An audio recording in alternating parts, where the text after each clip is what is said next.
Austin and Lauren Geoghegan weren't famous. They didn't seek the spotlight, but the way they lived and the way they died would spark a conversation around the world. Jay was a quiet idealist, a vegan, a minimalist who built and lived in a 140 square foot tiny house in Washington, D.C.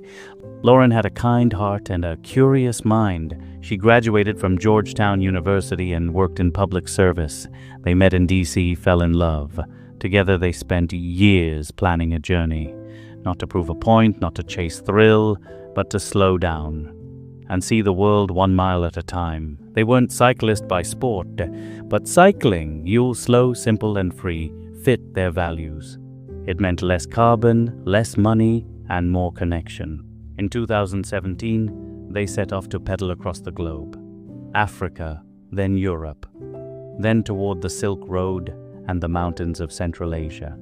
They blogged along the way, not as influencers, but as observers, writing about the warmth of strangers, border crossings, and the quiet beauty of life on the road. Jay once wrote, "You read the papers, and you're led to believe that the world is a big, scary place. I don't buy it." They believed that most people, given the chance, choose kindness over cruelty, and for over a year the road seemed to prove them right. In July 2018, they reached Tajikistan near the Afghan border, a rugged, remote place. There were risks, but they'd faced many before, and they kept pedaling. On July 29th, they rode with 3 other cyclists through the Danghara district.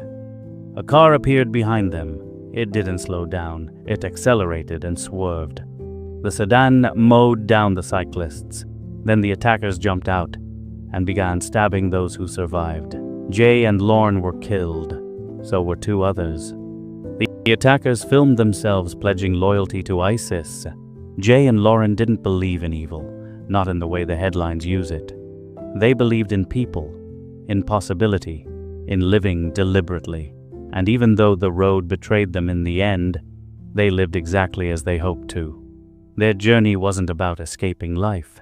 It was about embracing it, fully, fearlessly, together.